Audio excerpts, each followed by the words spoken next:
panel. Tim Miller, writer-at-large for The Bulwark and host of the Bulwark podcast. Simon Rosenberg, political strategist and author of the Hopium Chronicles on Substack. And Don Calloway, Democratic strategist, founder of the National Voter Protection Action Fund and host of the Caucus Room podcast. Everybody's doing podcasts and all these wonderful things. I'm going to go right down the middle to Simon. Let's go through these polls. You're the Hopium guy, so let us know whether we should be hopeful or just read the New York Times Siena poll and despair, because they pretty much seem to be calculated to make you despair. NBC News poll. Positive views of Harris, she's now 48-45. The NBC News poll, her advantages among black voters, voters 18 to 34, women independents, and crucially white voters with a college degree by 21. And then this key issues poll. She's leading on protecting immigrant rights, abortion, mental and physical health to be president, temperament, change, and Trump goes with border and the other things. And then one more I'll throw in, the Hispanic numbers. There's been a lot of despair about and worry and concern about Harris being scoring softer with Hispanics than Biden did. She's creeping up in that. What do these polls tell us, if anything, about where things really stand with 43 days to go? Yeah, I would much rather be us than them. I mean, I think we've gained, she was already in a better position than Donald Trump before the debate. I think the debate did change things a point or two in her favor, and she's running in most polls. And I will say there are some polls showing something different, but in most polls, she's hovering around Biden 2020 numbers now, both at the national level and in the key states. And so where I think the race is now is we're in a much better position than them, but we're not still where we want to be. And we still have work to go do together to make sure that we win this election, because Biden 2020 was really close. And we don't want this election to be as close as the 2020 election. But we have momentum. We have a far better candidate. We've got a stronger argument. And I think something you alluded to, Joy, in your run-up, is that we also have enormous financial, organizational enthusiasm advantages, and obviously much bigger crowd sizes. And so I think all that together means that as we go through these next 43 days, I think it's more likely we win than them, but we still have an awful lot of work to do. Right. And Don, the thing about our kooky election system is that Democrats are built to win the popular vote. It's very hard for Republicans to win it because they have such a narrow coalition that's almost monoracial. It's not completely monoracial, but it's close to it. But Democrats have to win the popular vote, conversely, by an enormous spread in order to carry the Electoral College. So Hillary Clinton can win by 3 million and lose, and, Joe Biden can win by 5 million and win, and President Obama, he won by 10 and then 5. So there is still a lot of nervousness. And one of the things that's making a lot of folks nervous is this aggressiveness to pull folks off the voter rolls. Mm-hmm. It's been super aggressive on the part of Republican governors and secretaries of state. So how concerned are you that all of these eager registrars, including young people, are actually going to have their right to vote enforced? Well, I think that everyone who is watching the democratic process should be extraordinarily concerned about that. And the reality is that part of civic participation baked in going forth, particularly from groups on the left, has to be aggressive voter protection. And we focus so much on registration and then get out the vote, but we've done nothing really substantially as a writ large party organization over the last 15 to 20 years, since we've been running diverse candidates, by the way, which we need to actually hold these offices. We've done nothing to protect the actual votes that will be cast. Yep. But this should be a golden rule. There's no universe in which changing voting procedures and rules 90 days before an election or within this window should be remotely legal. So whoever's ready to bring that as a federal lawsuit, I'm more than happy to help support it, because there's no universe in which people could be educated about how to vote in time now when you're making rules changes. It's blatant voter suppression at its most pernicious, and it's happening where we saw Section 5 of the Voting Rights Act taken away in Shelby versus Holder in 2013. So I love your show so much, but it's always important to pull all the way out and show that broader historical context of what's going on and how this is all connected 43 days before you could potentially elect a black woman president. So there are lots of procedural, substantive hurdles between right now and the ballot box.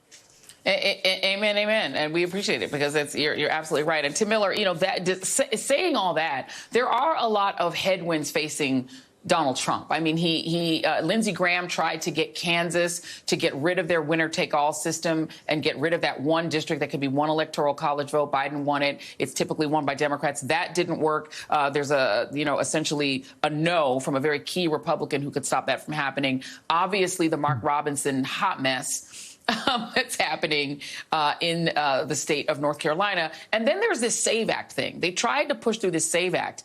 And I'm going to put this back up on the screen.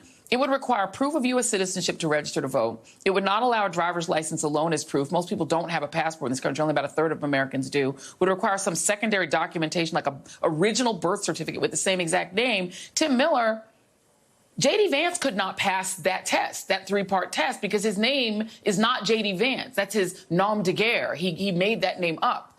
So they're at this point, and they couldn't get the SAVE Act through, but that was their plan. Did they even think of poor J.D.? JD's changed his name like 3 times, I think. So he needs a lot of documentation if he's going to be able to vote in Ohio if that SAVE Act had passed. So yeah, I'll hit all 3 of those quickly. There, it took me a second. When using Mark Robinson and hot mess in the same sentence is not appropriate for cable news, Joy. So that kind of derailed my brain a little bit there for a second. It's cable. Sorry. But the SAVE Act, the good news is that Mike Johnson has folded on that, basically, right? And so luckily, right now, the Democrats still are in charge of the Senate. That's another thing that's going to be a big question here going into the midterms. But they weren't going to be able to jam this thing through, and they've kicked it down the road. They're going to now try to shut down the government at Christmas. Yeah. Merry Christmas, everybody. That's the Republicans' plan now. So that they're trying to tie the SAVE Act to that. So I think as far as this election is concerned, that's not a problem, though down the line, that's going to be something to continue to monitor, as Don points out. As far as the other thing is concerned, Nebraska, just really quick, I think you said Kansas, but yeah, it was that Nebraska district. Nebraska. Yeah, no. Yeah, just to be clear. But and my colleague Joe Perticone at the Bulwark just talked to Deb Fisher, the Nebraska senator, who confirmed that that's dead. That's really good news for the Democrats, because that Nebraska district could be 270. It's Omaha. It's represented by a Republican, but Obama won it, Biden won it. And if Harris wins the blue wall states, Michigan, Wisconsin, Pennsylvania, that only gets you to 269. And that would throw the election to the House unless you win that Nebraska district. So that is huge that the Republicans were not able to do any late game dirty tricks in Nebraska. Yeah, absolutely. And so, I mean, one of the keys for Democrats to win those 3 states is women. And you and I have had a lot of this conversation about how critical the abortion issue has been. Harris leading among college-educated white women is actually a pretty big deal. Donald Trump's reaction to that is to say, no. Women will be happy, healthy, and confident and free under his presidency. It's all good. How solid do you think the vote of college-educated white women is for Harris? Because traditionally, it is still a Republican vote. Who do you want to grab that, Joy? You want me to take that? You, Simon. Sorry. Okay. Sorry. Okay. Yeah, listen, it's, one of the most remarkable things I think about this current moment in the abortion debate is Donald Trump has this thing he says, which he thinks we all believe when he says it, which is, I've put the vote back in the states where it belongs. But what he did by putting the vote back in the states where it belongs is he took it away from women and their doctors and gave it to Republican politicians. And it's really in some ways one of the most incredible things that he says for how just openly and incredibly dishonest it is and how pernicious it is. Look, listen, they're in a lot of trouble. I mean, we've got ballot initiatives in a lot of these battleground states. We've got the ballot initiative down in Florida. Women are fired up in this election. The voter reg surge that you've talked about is coming mostly from women. The intensity that we're seeing in the Democratic coalition is being driven to a great degree by the women of our broad coalition. I think that every election since Dobbs we've overperformed expectations. They've underperformed expectations. We've had this heightened sense of the gravity of the election in front of us. That is still the case. I think that's going to be the case in this election too. And I think, these numbers are very encouraging. And I think that, for example, the New York Times poll today, they have, the voter intensity with women and registration numbers, they have similar to 2020. And that's just not going to be the case in this election. So I feel good about where we are. But as I said earlier, we still have a lot of work in front of us. Rapid fire. We're out of time. Don Calloway, will there be another debate? Trump still seems to be iffy on it. I would like to see it, but I don't think it's going to happen. I'd like to see it happen at Virginia State, the black school that got one first time around and was denied the opportunity this year. But it doesn't look like it's going to come together in this short window. Tim Miller, will he have the courage to do it? I kept saying yes, and I'm starting to lose my